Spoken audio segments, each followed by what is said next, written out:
لقمے چبا لیتے ہیں. یہ علم غیب خاص اللہ عز و جل کا خاصہ ہے. لیکن علماء بریلی کیا کہتے ہیں؟ ملفوظات احمد رضا خان بریلوی صفحہ نمبر اس کا 78 ہے. اس پر بیان کرتے ہیں شیخ محی الدین ابن عربی ایک جگہ دعوت میں تشریف لے گئے. آپ نے دیکھا کہ لڑکا کھانا کھا رہا ہے. کھانا کھاتے کھاتے اچانک رونے لگا. وجہ دریافت کرنے پر کہا میری ماں کو جہنم کا حکم ہو گیا ہے, وہ جہنم کی طرف جا رہی ہے. لا حول ولا قوت الا باللہ. میری ماں جہنم میں جا رہی ہے, فرشتے لے جا رہے ہیں. یہ لڑکا اس شہر میں مشہور تھا کہ اس کو کشف ہوتا ہے. شیخ اکبر محی الدین ابن عربی کے پاس 70,000 مرتبہ کلمہ شریف پڑھا ہوا تھا, سٹاک تھا ان کے پاس. انہوں نے دل ہی دل میں اس کی ماں کو بلٹی کر دیا. بلٹی سمجھتے ہو نا, ٹرین سے حیدرآباد سے سامان ڈالا, بمبئی میں چھڑا لیا. اس نے بھی بلٹی کر دیا اور اس کی خبر کسی کو نہیں دی. دل میں بلٹی کیا, احسال ثواب کیا. وہ لڑکا ٹھٹھا مار کے ہنسنے لگ گیا اور کہا, پیر صاحب نے پوچھا تیرے ہنسنے کا سبب کیا ہے؟ کہا اب میری ماں کو فرشتے جنت کی طرف لے جا رہے ہیں. یہ اس کو بریلی میں بیٹھے بیٹھے کیسے پتہ لگ گیا میری ماں جنت میں جا رہی ہے یا جہنم میں؟ یہ غیب کی خبر اس کو کس نے بتا دی؟ اب یہی عقیدہ اور بعین ہی انہی الفاظ کے ساتھ آپ کو فضائل اعمال کے اندر مولانا ذکریہ صاحب سناتے ہیں. ذرا سنیے, صفحہ نمبر 356 ہے. 356 صفحے پہ اسی واقعے کو, اور الفاظ بھی تبدیل نہیں ہوتے, سیم وہی الفاظ ہیں. انہی الفاظ میں کہتے ہیں شیخ ابو یزید قرطبی فرماتے ہیں میں نے سنا جو شخص 70,000 مرتبہ لا الہ الا اللہ پڑھے اس کو دوزخ کی آگ سے نجات ملے. میں نے یہ سن کر ایک نصاب 70,000 کی تعداد اپنی بیوی کے لیے پڑھی, کئی نصاب اپنے لیے پڑھے, ذخیرہ آخرت کیا. ہمارے پاس ایک نوجوان رہتا تھا جس کے متعلق مشہور تھا کہ یہ صاحب کشف ہے, جنت دوزخ کا اس کو کشف ہو جاتا ہے. مجھے اس بات کی یقینی میں کچھ تردد تھا. تو ایک دن وہ ہمارے ساتھ کھانا کھا رہا. خان صاحب نے بھی یہی سنا ہے نا, شیخ صاحب بھی یہی سنا رہے ہیں. کھانا کھاتے کھاتے اچانک چیخ مار کے رونے لگا, سانس پھول گئی. میں نے کہا کیا ہوا؟ کہا میری ماں دوزخ میں جل رہی ہے. وہ بھی لے کر جا رہے تھے, پچھلا سین تھا, یہ اگلے والا سین ہے. پہنچ گئی تھی. وہ طارق جمیل صاحب بیان کرتے ہیں ایک سیدزادی کا قصہ. کہتے ہیں ایک سیدزادی تھی, خامن مر گیا, وہ بیچاری رلتی پلتی فاقے ہو گئے. تو ایک دن ہجرت کر کے خراسان چلی گئی. والی خراسان کے پاس جا کر کہنے لگی سیدزادی ہوں, اولاد رسول ہوں, بھوکی ہوں, بچوں کی رہائش. کہنے لگا یہاں ہر دوسرا آدمی کہتا میں آل رسول ہوں. وہ پریشان ہوئی. کسی نے کہا وہ جو پارسی ہے نا آتش پرست بڑا سخی ہے, اس کے پاس چلی جا. اس کو جا کر بتایا میں آل رسول میں سے ہوں اور میں پردیسی ہوں, مجھے 1-2 رات کا ٹھکانہ چاہیے جب تک کہ میں اپنا کوئی روزگار نہ بنا لوں. یہ خراسان سو گئے تو خواب دیکھتے ہیں کہ میں جنت میں پہنچ گیا. ایک بہت خوبصورت قصر ہے, محل ہے, اس کے سامنے کھڑا ہوں اور اس کے دروازے پر رسول اللہ صلی اللہ علیہ وسلم کھڑے. میں نے پوچھا اللہ کے نبی یہ محل کس کا؟ کہا ایک مسلمان کا. کہا میں بھی تو مسلمان ہوں یا رسول اللہ صلی اللہ علیہ وسلم. کہا تو گواہ لے کر آ کہ تو مسلمان ہے.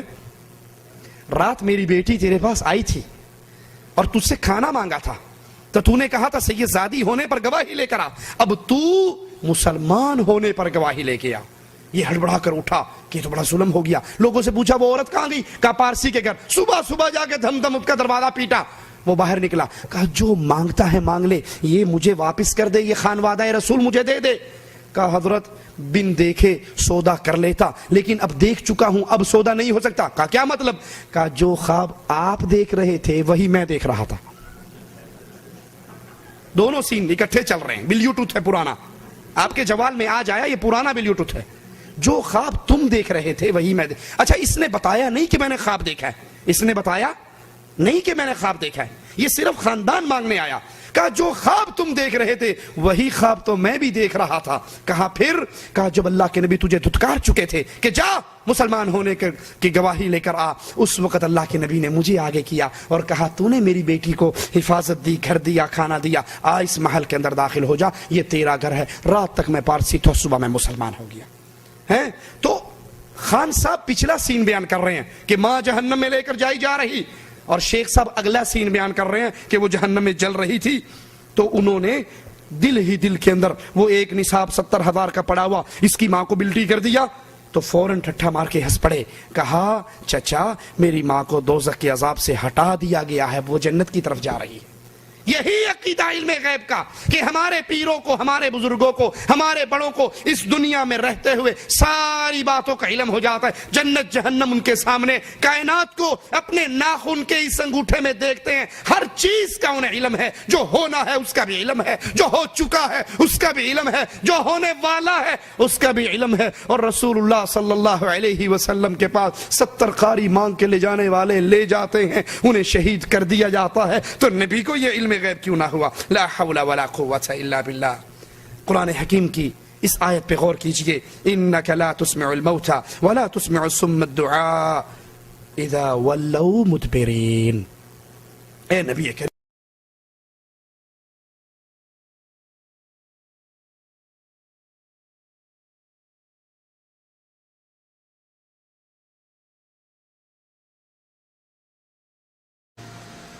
بسم اللہ الرحمن الرحیم. گرامی قدر سامعین, آپ نے سنا اور ناظرین آپ نے دیکھا کہ کس طرح حضرت شیخ الحدیث مولانا زکریا رحمۃ اللہ علیہ کی کتاب فضائل اعمال پر اعتراض کرتے ہوئے توصیف الرحمان غیر مقلد نے کئی ایک باتیں کہی ہیں. میں وضاحت کے لیے عرض کرتا ہوں کہ فضائل اعمال پر اعتراض کرتے ہوئے اس نے ملفوظات احمد رضا کو ساتھ ملایا اور یہ بات کی کہ جو بات فضائل اعمال میں ہے یہی بات ملفوظات احمد رضا میں ہے.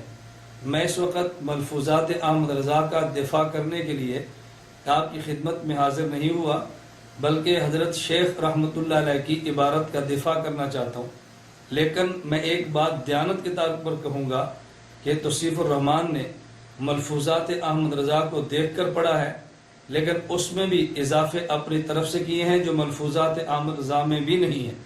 مثلا کہتا ہے انہوں نے دل ہی دل میں اس کی ماں کو بلٹی کر دیا. توصیف الرحمان کے ان کلمات کو آپ سنیں, کیا یہ کلمات ملفوظات احمد رضا میں موجود ہیں؟ آگے کہتا ہے وہ لڑکا ٹھٹھا مار کر ہنسنے لگا, کیا یہی لفظ ملفوظات احمد رضا میں موجود ہیں؟ اور پھر یہی الفاظ اس نے حضرت شیخ رحمۃ اللہ علیہ کی فضائل اعمال کی عبارت پر اعتراض کرتے ہوئے کہے آپ کا نصاب 70,000 کا پڑا ہوا اس کی ماں کو بلٹی کر دیا. پھر آگے کہتا ہے ٹھٹھا مار کر ہنس پڑے, کہا چچا میری ماں کو دوزخ کے عذاب سے ہٹا دیا. اب یہ جو جملے اس نے ملفوظات پر پڑھے یا جو جملے فضائل اعمال پر کے بارے میں کہے, نہ یہ جملے اس میں تھے ملفوظات میں, نہ یہ جملے حضرت شیخ کی کتاب فضائل اعمال پہ ہیں. یعنی خیانت کی آپ اور بددیانتی کی انتہا دیکھیں. اوپر دیکھ کر کتاب پڑھتا ہے لیکن پھر بھی جھوٹ بولتا ہے. اور سامعین آپ کو تعجب ہوگا کہ اس شخص کو کس قدر اللہ رب العزت نے علم کی نعمت سے محروم رکھا ہے. ملفوظات احمد رضا خان کو دیکھ کر پڑھتے ہوئے یہ بات کہتا ہے اس کو بریلی میں بیٹھے بیٹھے کیسے پتا چل گیا کہ میری ماں جنت کی طرف جا رہی ہے. اب اس جملے سے یوں محسوس ہوگا کہ شاید اس وقت ابن عربی اور وہ لڑکا جس کا واقعہ ہے وہ بریلی میں تھے. حالانکہ ابن عربی رحمۃ اللہ علیہ اندلس کے رہنے والے 6 ہجری کے عالم ہیں, اور یہ واقعہ احمد رضا خان بریلی میں بیٹھ کے لکھ رہے ہیں. کہاں بریلی اور کہاں اندلس, کہاں احمد رضا خان کا دور اور کہاں ابن عربی کا زمانہ. اس شخص کو یہ بھی احساس نہیں کہ میں جو واقعہ بیان کر رہا ہوں یہ کس شہر کا ہے, میں نے فٹ اس کو کس شہر پہ کیا ہے. خیانت اور بددیانتی کی حدوں کو کراس کرنے والا توصیف الرحمان عجیب مخلوق ہے. لوگ سمجھیں گے شاید مسئلہ کے حق کا سچا مبلغ ہے, جبکہ میں سمجھتا ہوں کہ مسئلہ باطل کا ایک خائن اور بددیانت مبلغ ہے. پھر چلیے میں توصیف الرحمان سے کہوں گا حضرت شیخ رحمۃ اللہ علیہ کی اس عبارت پر تمہیں کیا اعتراض ہے؟ اگر حضرت شیخ رحمۃ اللہ علیہ کی عبارت پہ تمہیں یہ اعتراض ہے کہ حضرت شیخ نے 70,000 کا وظیفہ نقل کیا, یہ وظیفہ غلط ہے, تو میں توصیف الرحمان کے علم کے لیے یہ بات کہنا چاہتا ہوں کہ نواب صدیق حسن مرحوم نے اپنی کتاب التعویذات کے صفحہ نمبر 140 پہ یہی وظیفہ لکھا ہے. کہتے ہیں برائے نجات از نار صوفیاء نے کہا کہ جو کوئی کلمہ طیبہ لا الہ الا اللہ کو 70,000 بار پڑھے گا وہ آگے دوزخ سے آزاد ہو جائے گا، اس نے اپنی جان کو گویا نار سے خرید کر لیا۔ ذکرہ الیافعی وابن عربی واوصى بالمحافظۃ علیہا۔ حضرت علامہ نواب صدیق حسن مرحوم یہ 1890 ہجری میں فوت ہوئے، گویا حضرت 1890 عیسوی میں فوت ہوئے، گویا حضرت شیخ رحمۃ اللہ علیہ سے 80 سال قبل وفات پانے والا شخص ایک مسئلہ لکھے، اس پہ قطعاً اعتراض تم نہیں کرتے۔ حضرت شیخ نے جو 90 سال بعد ایک شخص فوت ہوتا ہے اور وہ ایک مسئلے کو لکھتا ہے، اس پہ تم اعتراض کرتے ہو، تو میں توصیف الرحمان سے بات پوچھنا چاہوں گا، اگر تمہیں اعتراض 70,000 کلمہ طیبہ پڑھنے والے وظیفے پر ہے تو یہ اعتراض مسلک کے اہل حدیث کے جید عالم دین مولانا نواب صدیق حسن مرحوم کی کتاب التعویذات میں موجود ہے۔ آپ مہربانی کیجئے اور ایک کیسٹ ان کے خلاف ریکارڈ کریں تاکہ ہمیں پتہ چلے کہ توصیف الرحمان حق کا نمائندہ ہے، اور جس بات کو غلط سمجھتا ہے اگر ان کے مسلک کا عالم لکھے تو اس پر بھی اعتراض کرتا ہے۔ لیکن میرے خیال میں توقع نہیں کہ توصیف الرحمان نواب صدیق حسن مرحوم رحمۃ اللہ علیہ پر اعتراضات یوں ریکارڈ کروائے۔ اور میں دوسری گزارش کروں گا، بلکہ نواب صدیق حسن مرحوم رحمۃ اللہ علیہ نے یہ جو وظیفہ ذکر کیا ابن عربی رحمہ اللہ سے ذکر کیا۔ اب ابن عربی کون شخص ہیں؟ آپ نواب صدیق حسن مرحوم کی کتاب التاج المکلل کو دیکھیں کہ نواب صدیق حسن مرحوم اپنی کتاب التاج المکلل اس کے صفحہ نمبر 176 پہ تحریر فرماتے ہیں، وَكَانَ مِنْ أَتْبَاعِ السُّنَّةِ وَتَرْكِ التَّقْلِيدِ وَإِيثَارِ الْاجْتِهَادِ کہ علامہ ابن عربی رحمۃ اللہ علیہ یہ سنت کی اتباع کرنے والے تھے، تقلید کو چھوڑنے والے تھے اور اجتہاد کو ترجیح دیتے تھے۔ گویا علامہ ابن عربی نے یہ بات تحریر فرمائی کہ یہ علامہ نواب صدیق حسن نے التاج المکلل میں یہ بات تحریر فرمائی کہ علامہ ابن عربی یہ مسلکن تقلید کی بجائے اجتہاد کو ترجیح دیتے۔ تو ایک شخص جو مسلک اہل حدیث کا نمائندہ ہے، وظیفہ دینے والا بھی وہ اور وظیفہ نقل کرنے والا بھی وہ۔ اور علامہ وحید الزمان اپنی کتاب ہدیۃ المہدی جو اس وقت میرے ہاتھ میں موجود ہے، اس کتاب ہدیۃ المہدی کے علامہ وحید الزمان صفحہ نمبر 51 پہ تحریر کرتے ہیں، علامہ ابن تیمیہ، حافظ ابن قیم، علامہ تفتازانی کو ایک بات کی وضاحت کرنے کے لیے کہتے ہیں وَلَوْ نَظَرُوا فِي الْفُتُوحَاتِ لَعَرِفُوا أَنَّ الشَّيْخَ رحمہ اللہ من اہل الحدیث اصولا وفروعا ومن اشد الرادین علی ارباب التقلید۔ اگر علامہ ابن تیمیہ، حافظ ابن قیم اور علامہ تفتازانی حضرت شیخ ابن عربی کی کتاب فتوحات میں غور فرماتے تو وہ اس بات کو پہچان لیتے کہ شیخ ابن عربی اہل حدیث تھے، اصولاً بھی اور فروعاً بھی، اور وہ تقلید والوں پہ رد کرنے والوں میں بہت سخت تھے۔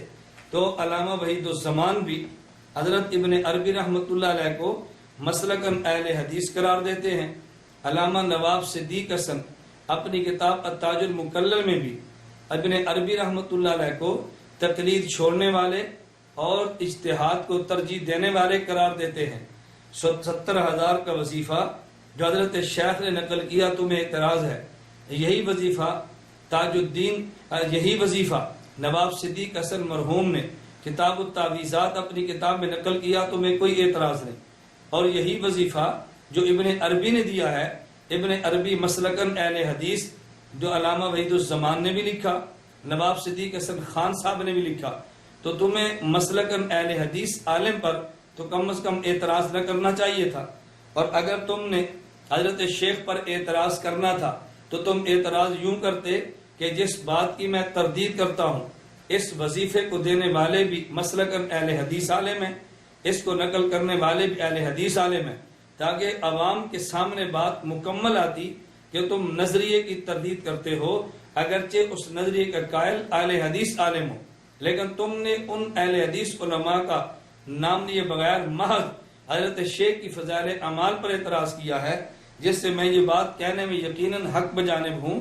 کہ تمہیں اس وظیفے یا مسئلے پر اعتراض کی بجائے حضرت شیخ کی ذات گرامی پر اعتراض ہے۔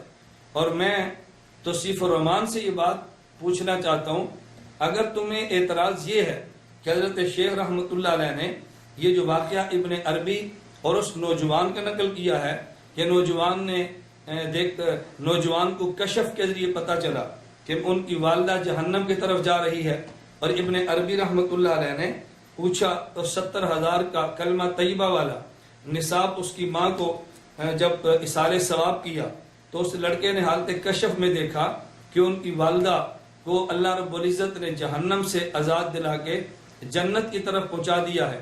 اگر اعتراض اس پر ہے کہ دل کی بات کا علم کیسے ہوا، تو میں گزارش کروں گا یہی اسی قسم کا بعین ہی واقعہ علامہ نواب صدیق حسن مرحوم نے اپنی کتاب التاج المکلم صفحہ نمبر 218 پہ نقل کیا ہے۔ حضرت امام جیانی عبداللہ بن ابو الحسن کے بارے میں کہتے ہیں ابن نجار نے فرمایا وَكَانَ يَوْمَ يَتَكَلَّمُ فِي الْإِخْلَاصِ وَكَانَ يَوْمَ يَتَكَلَّمُ فِي الْإِخْلَاصِ وَالرِّيَاءِ وَالْعُجْبِ، ایک دن حضرت امام جیانی رحمۃ اللہ علیہ اخلاص، ریا اور عجب پر گفتگو فرما رہے تھے۔ فَالْتَفَتَ وَأَنَا حَاضِرٌ فِي الْمَجْلِسِ، میں ان کی مجلس میں موجود تھا۔ فَخَطَرَ فِي نَفْسِي كَيْفَ الْخَلَاصُ مِنَ الْعُجْبِ، میرے دل میں خیال آیا، میں نے دل میں یہ سوچا، میرے دل میں خیال آیا کہ عجب سے کیسے بچا جا سکتا ہے۔ فَالْتَفَتَ إِلَيَّ، حضرت میری طرف متوجہ ہوئے اور فرمایا اِذَا رَأَيْتَ الْأَشْيَاءَ مِنَ اللَّهِ وَأَنَّهُ قَدْ وَفَّقَكَ لِعَمَلِ الْخَيْرِ لِلْخَيْرِ وَأَخْرَجْتَ نَفْسَكَ مِنَ الْبَيْنِ سَلَّمْتَ مِنَ الْعُجْبِ، حضرت نے فوراً مجھے یہ بات ارشاد فرمائی۔ تو حضرت ابن نجار فرماتے ہیں میرے دل میں خیال آیا، میں نے ذکر بھی نہیں کیا، میں نے زبان کو بھی نہیں ہلایا، شیخ کی خدمت میں پیش بھی اپنا واقعہ اور دل کا خیال نہیں کیا، تو انہوں نے میری بات کو پہچان کر یوں فرما دیا۔ اب عجیب بات یہ ہے اگر اس لڑکے کو کشف ہو تو اس پر اعتراض ہے، اور اگر یہی بات نواب صدیق حسن بینی اس جیسی بات نقل کریں اس پر تمہیں اعتراض کیوں نہیں؟ میرے گزارش کرنے کا مقصد یہ ہے اگر حضرت شیخ کی عبارات میں تمہیں اعتراض 70,000 کے وظیفے پر ہے تو نواب صدیق حسن خان نے رحمت اللہ علیہ اپنی کتاب التعویذات میں نقل کیا ہے۔ اگر تمہیں اعتراض ابن عربی کی ذات پر ہے، علامہ ابن عربی مسلکن اہل حدیث تھے جس کو علامہ وحید الزمان ہدیت المہدی میں نواب صدیق حسن تاج المکلل میں ذکر کیا ہے، اور اگر تمہیں شبہ اس سے ہے کہ دل کی بات کا کشفاً پتہ چل جانا علم غیب ہے، تو میں نے اس جیسا واقعہ علامہ نواب صدیق حسن تاج المکلل میں ذکر کیا ہے، اس پہ بھی آپ فتویٰ لگائیں اور بددیانتی سے قوم کو بچائیں اور خود بچنے کی کوشش کریں۔ اللہ رب العزت ہمیں راہ راست پر، صراط مستقیم پر اور خیانت اور بددیانتی کے رستے سے بچتے ہوئے اتباع حق کرنے کی توفیق عطا فرمائے۔